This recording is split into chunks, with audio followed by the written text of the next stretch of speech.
ನಮಸ್ಕಾರ ಸ್ನೇಹಿತರೆ. ಪಿಎಂ ಕಿಸಾನ್ 21ನೇ ಕಂತಿನಲ್ಲಿ ಎಲ್ಲ ರೈತರಿಗೆ ಭರ್ಜರಿ ಗುಡ್ ನ್ಯೂಸ್. ಸುಮಾರು 10 ಕೋಟಿಗಿಂತ ಹೆಚ್ಚಿನ ರೈತರಿದ್ರಿ. ಸುಮಾರು 20,500 ಕೋಟಿ ಈ ಒಂದು ಕಂತಿಗೆ ರಿಲೀಸ್ ಆಗ್ತಾ ಇತ್ತು ಇದುವರೆಗೆ. ಆದ್ರೆ ಇನ್ಮೇಲೆ ದುಡ್ಡು ಹೆಚ್ಚಳ ಆಗುವಂತಹ ಸಾಧ್ಯತೆ ಇದೆ. ಹಾಗಾದ್ರೆ ಬನ್ನಿ, ಈಗ ಪ್ರತಿಯೊಂದು ಕಂತಿನಲ್ಲಿ ಮತ್ತೆ 4,000 ಕೊಟ್ಟಿದ್ರೆ ಅಂದ್ರೆ 4 ತಿಂಗಳಿಗೊಮ್ಮೆ ಕೊಡ್ತಾರಲ್ವಾ, ಹಾಗಾಗಿ 4 ತಿಂಗಳಿಗೊಮ್ಮೆ 4,000ನೇ ಕೊಟ್ರೆ ಅಂದ್ರೆ ತಿಂಗಳಿಗೆ 1,000 ಕೊಟ್ಟಂಗಾಗತ್ತೆ. ವಾರ್ಷಿಕವಾಗಿ 12,000 ದುಡ್ಡನ್ನ ಕೊಟ್ಟಂಗಾಗತ್ತೆ.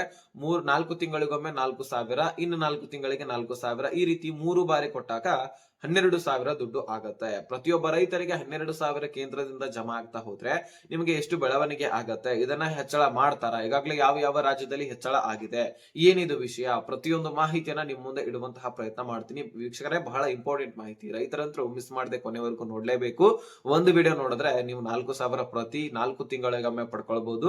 ಇಡೀ ದೇಶದಾದ್ಯಂತಹ ಕೇಂದ್ರ ಸರ್ಕಾರ ದುಡ್ಡು ಜಮಾ ಮಾಡ್ಬೇಕಲ್ವಾ, ಹಾಗಾಗಿ ಪ್ರತಿ ತಿಂಗಳು ಕೊಡ್ಲಿಕ್ಕೆ ಬರೋದಿಲ್ಲ. ಇದು ನಿಮ್ಮ ಗಮನದಲ್ಲಿ ಇರ್ಲಿ.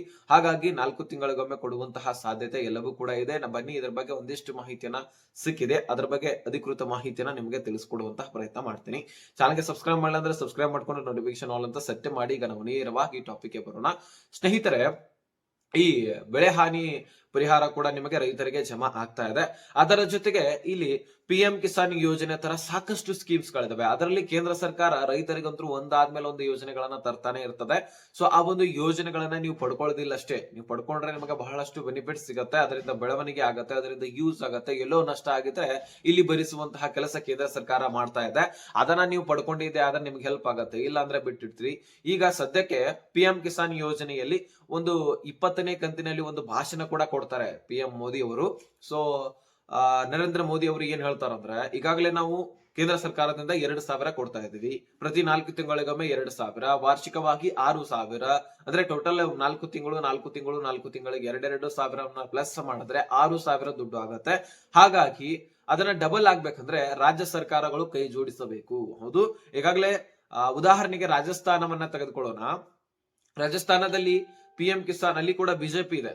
ಬಿಜೆಪಿದವರು ಏನ್ ಮಾಡ್ತಾರೆ, ರಾಜ್ಯ ಸರ್ಕಾರದವರು 2,000 ಪಿಎಂ ಕಿಸಾನ್ ಯೋಜನೆಯ ಜೊತೆಗೆ ಕೊಡ್ತಾರೆ.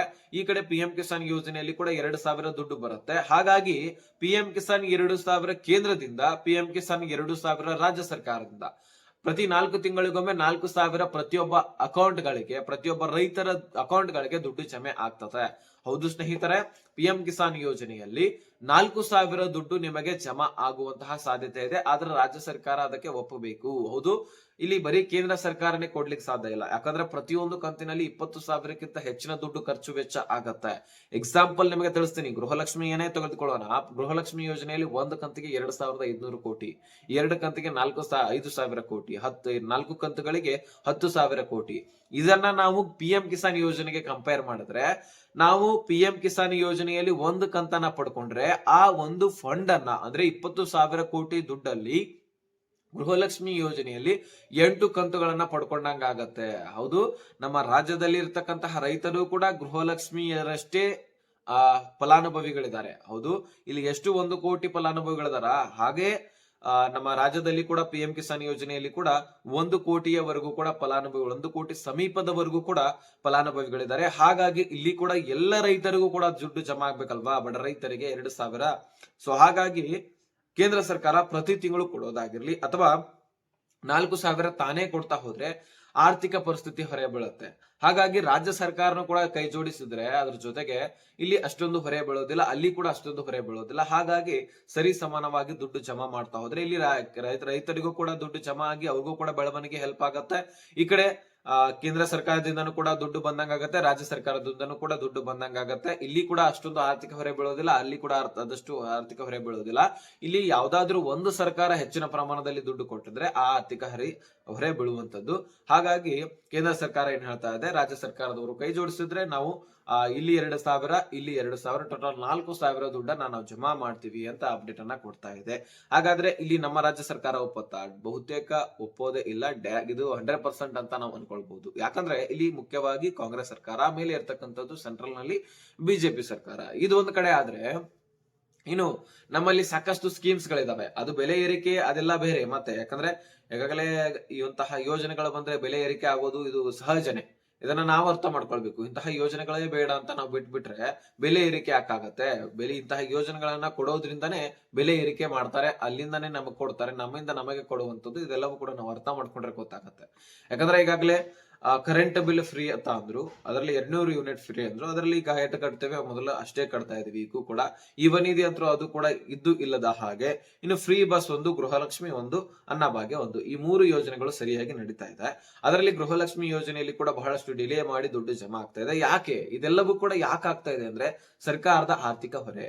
ಇದನ್ನ ನಾವು ಗಮನದಲ್ಲಿ ತೆಗೆದುಕೊಳ್ಬೇಕು. ಇಂತಹ ಎಲ್ಲ ಯೋಜನೆಗಳು ಇದಾವೆ.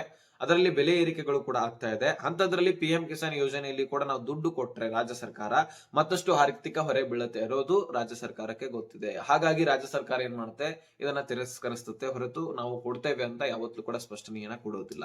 ಏನಾದ್ರೂ ಇಲ್ಲಿ ಬಿಜೆಪಿ ಸರ್ಕಾರ ಬಂತು ಅಪ್ಪ ಮುಂದೆ ಒಂದು ವೇಳೆ ಅಂತ ಅನ್ನೋದಾದ್ರೆ ಕೊಡುವಂತಹ ಸಾಧ್ಯತೆ ಇದೆ. ಆದ್ರೆ ಈ ಎಲ್ಲ ಯೋಜನೆಗಳನ್ನ ನಿಲ್ಲಿಸೋದು ಗ್ಯಾರಂಟಿ. ಯಾಕಂದ್ರೆ ಇದು ಕಾಂಗ್ರೆಸ್ನ ಯೋಜನೆ.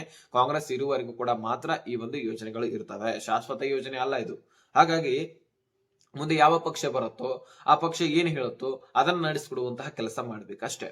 ಆದ್ರೆ ಆದಷ್ಟು ಫ್ರೀ ಕೊಡೋದನ್ನ ಬಿಟ್ಟು ವಿದ್ಯಾರ್ಥಿಗಳಿಗೆ ಫ್ರೀ ಆಗಿ ಎಜುಕೇಶನ್ಸ್ ಕೊಡೋದು, ಸರ್ಕಾರಿ ಹಾಸ್ಪಿಟಲ್ಗಳಲ್ಲಿ ಹೆಚ್ಚಿನ ಸೌಲಭ್ಯಗಳನ್ನ ಒದಗಿಸೋದು, ಇಂತಹದ್ದನ್ನ ಮಾಡಿದ್ರೆ ಮತ್ತಷ್ಟು ಹೆಲ್ಪ್ ಆಗತ್ತೆ ಅನ್ನೋದು ನಮ್ಮ ಮನವಿ ಇರುತ್ತೆ. ಸೊ ನಿಮ್ಮ ಅನಿಸಿಕೆ ಏನು ಅನ್ನೋದನ್ನ ಕಮೆಂಟ್ ಮಾಡಿ ತಿಳಿಸಿ. ಸದ್ಯಕ್ಕೆ ಪಿಎಂ ಕಿಸಾನ್ ಯೋಜನೆಯಲ್ಲಿ ಕೇಂದ್ರ ಸರ್ಕಾರ ಇಷ್ಟು ಹೇಳಿದೆ. ಕೇಂದ್ರ ಸರ್ಕಾರ ಒಂದು ವೇಳೆ ಕೊಡ್ತಾ ಹೋದ್ರೆ ಆರ್ಥಿಕ ಹೊರೆ ಬೀಳುತ್ತೆ. ಇದನ್ನ ನಾವು ಗಮನದಲ್ಲಿ ಇಟ್ಕೊಳ್ಬೇಕು. ವಿಚಾರ ಮಾಡೋದ್ ನೋಡಿದ್ರೆ ನಮಗೆ ಗೊತ್ತಾಗತ್ತೆ. ಸೊ ಅಲ್ಲಿ ಕೂಡ ಆರ್ಥಿಕ ಹೊರೆ ಬೆಳೆದ್ರೆ ಮತ್ತಷ್ಟು ಬೆಲೆ ಏರಿಕೆ ಆಗತ್ತೆ. ಅದರಿಂದ ನಾವೇ ತತ್ತರಿಸಿ ಹೋಗ್ತೀವಿ ಹೊರತು ಸರ್ಕಾರ ಅಲ್ಲ. ಸರ್ಕಾರ ಏನ್ ನಡೆದಂಗ್ ನಡೆಯುತ್ತೆ. ಈ ಕಡೆ ದುಡ್ಡ ಸಾಲ ಮಾಡಬಹುದು ಅಥವಾ ನಮ್ಮಿಂದನೇ ಇನ್ಯಾವುದೋ ಟ್ಯಾಕ್ಸ್ ಅಥವಾ ಅಥವಾ ಇನ್ನೇನು ಬೆಲೆ ಏರಿಕೆಗಳಿಂದ ದುಡ್ಡನ್ನ ಕಲೆಕ್ಟ್ ಮಾಡಿಕೊಂಡು ನಮಗೆ ಕೊಡಬಹುದು. ಹಾಗಾದ್ರೆ ಬೆಲೆ ಏರಿಕೆ ಆಗೋದು ಯಾಕಂದ್ರೆ ಇಂತಹ ಫ್ರೀ ಆಗಿ ಯೋಜನೆಗಳನ್ನ ಕೊಡೋದ್ರಿಂದ ಡೆವಲಪ್ಮೆಂಟ್ಸ್ ಆಗೋದಿಲ್ಲ, ಬರೀ ಫ್ರೀ ಆಗಿ ಕೊಡೋದಾಗತ್ತೆ. ಈಗ ರಾಜ್ಯದಲ್ಲಿ ಡೆವಲಪ್ಮೆಂಟ್ ಬದಲಾಗಿ ಬರೀ ಯೋಜನೆಗಳನ್ನೇ ನಡೀತಾ ಇದೆ. ಯೋಜನೆಗಳಲ್ಲೇನೆ ರಾಜಕಾರಣಿಗಳು ಬಿಸಿ ಆಗಿದ್ದಾವೆ. ಹೀಗೆ ಮಾತುಗಳು ಬರ್ತಾ ಇದೆ. ನೀವೇ ವಿಚಾರ ಮಾಡಿ, ಡೆವಲಪ್ಮೆಂಟ್ಸ್ ಕಾಣ್ತಾ ಇದೆಯಾ ಅಥವಾ ಈ ಯೋಜನೆಗಳನ್ನೇ ನಡೀತಾ ಇದಾವ? ಇದ್ರ ಬಗ್ಗೆ ಎಲ್ಲವೂ ಕೂಡ ಚರ್ಚೆ ಆಗ್ಬೇಕು. ಆದಷ್ಟು ಸರ್ಕಾರ ಇದ್ರ ಬಗ್ಗೆ ಚರ್ಚೆ ಆದ್ರೇನೆ ಅಲ್ಲಿ ಇಲ್ಲಿ ಕೆಲಸಗಳಾಗ್ಲಿಕ್ಕೆ ಸಾಧ್ಯ. ಸೊ ನಿಮ್ಮ ಅನಿಸಿಕೆ ಏನನ್ನುವಂಥದ್ದನ್ನ ಕಮೆಂಟ್ ಮಾಡಿ ತಿಳಿಸಿ. ಈಗಾಗಲೇ ಫ್ರೀ ಬಸ್ ನಲ್ಲಿ ಕೂಡ ಆದಷ್ಟು ಹೊಡೆತ ಬೀಳುತ್ತೆ. ಯಾಕಂದ್ರೆ ಸಾರಿಗೆ ಇಲಾಖೆ ನೌಕರರು ಕೂಡ ಅವರ ವೇತನ ಕೊಟ್ಟಿರಲಿಲ್ಲ. ಇದೆಲ್ಲವೂ ಕೂಡ ನಾವು ಗಮನಕ್ಕೆ ಬಂದಿದ್ದೆ. ಆದ್ರೆ ಸರ್ಕಾರಕ್ಕೆ ಆದಷ್ಟು ಇನ್ಕಮ್ ಇರೋದೇನೆ ಈ ಬಸ್ಗಳಿಂದ. ಅದನ್ನೇ ಫ್ರೀ ಮಾಡಿಬಿಟ್ರೆ ಸರ್ಕಾರಕ್ಕೆ ಇನ್ಕಮ್ ಎಲ್ಲಿಂದ ಹೋಗ್ಬೇಕು? ಹಾಗಾಗಿ ಇದ್ರೆಲ್ಲದ್ರ ಬಗ್ಗೆ ನಾವು ಗಮನ ಹರಿಸಬೇಕು. ಈಗ ಕರೆಂಟ್ ಬಿಲ್ ಫ್ರೀ ಆಗಿ ಕೊಟ್ರೆ ಅಲ್ಲಿ ಕೂಡ ಸರ್ಕಾರಕ್ಕೆ ಇನ್ಕಮ್ ಹೋಗ್ತಾ ಇರತ್ತೆ. ಅದರಿಂದ ಇನ್ಕಮೇ ಕಟ್ ಆಗ್ಬಿಟ್ರೆ ಸರ್ಕಾರಕ್ಕೆ ದುಡ್ಡು ಎಲ್ಲಿಂದ ಬರಬೇಕು? ಬೆಲೆ ಏರಿಕೆದಿಂದನೇ ಅಲ್ವಾ? ಹಾಗಾಗಿ ಇದರ ಬಗ್ಗೆ ನಾವು ಸೂಕ್ಷ್ಮವಾಗಿ ವಿಚಾರ ಮಾಡಿದ್ರೆ ನಮಗೆ ಗೊತ್ತಾಗತ್ತೆ. ಸೊ ಆದಷ್ಟು ಸರ್ಕಾರ ನೋಡೋಣ ಮುಂದಿನ ದಿನಗಳಲ್ಲಿ ಇನ್ನೇನ್ ಬದಲಾವಣೆಗಳು ಮಾಡುತ್ತೆ, ಕಾಯ್ದು ನೋಡೋಣ. ಸದ್ಯಕ್ಕಂತರೂ ಪಿಎಂ ಕಿಸಾನ್ ಯೋಜನೆಯಲ್ಲಿ 2,000 ನಮ್ಮ ರಾಜ್ಯಕ್ಕೆ ಬರುತ್ತೆ. ಹೊರ ರಾಜ್ಯಗಳಿಗೆ ಅಲ್ಲಲ್ಲಿ ಏನೇನು ಒಪ್ಪಿಗಳು ಇರ್ತಾವೋ ಅದರ ಆಧಾರದ ಮೇಲೆ ಅವರಿಗೆ ದುಡ್ಡು ಜಮಾ ಆಗ್ತಕ್ಕಂಥದ್ದು. ಸದ್ಯಕ್ಕೆ ನಾವು ಗೃಹಲಕ್ಷ್ಮಿ ಪಡಿತಾ ಇದ್ರಿ, ಅವರು ಪಿಎಂ ಕಿಸಾನ್ ಯೋಜನೆಯಲ್ಲಿ ಹೆಚ್ಚಳ ಪಡಿತಾರೆ. ಇಷ್ಟೇ, ಮತ್ತೇನಿಲ್ಲ ಡಿಫ್ರೆನ್ಸ್. ಯೋಜನೆಗಳು ಬೇರೆ ಬೇರೆ, ಅವರಲ್ಲಿ ಯೋಜನೆಗಳು ಒಂದೇ, ಇಷ್ಟ ಆಗಿರುತ್ತೆ, ಮತ್ತೇನಿಲ್ಲ. ಈಗ ಒಂದು ಇನ್ಫಾರ್ಮೇಶನ್ ನಿಮಗೆ ಕೊಡಬೇಕಾಗಿತ್ತು, ತಿಳಿಸದನಿ. ಅರ್ಥ ಆಗಿದ್ರೆ ನೆಕ್ಸ್ಟ್ ಮಾಹಿತಿ ಸಿಗೋಣ. ಅಲ್ಲಿ ತನಕ ಬಾಯ್ ಬಿಡಿ ಫ್ರೆಂಡ್ಸ್.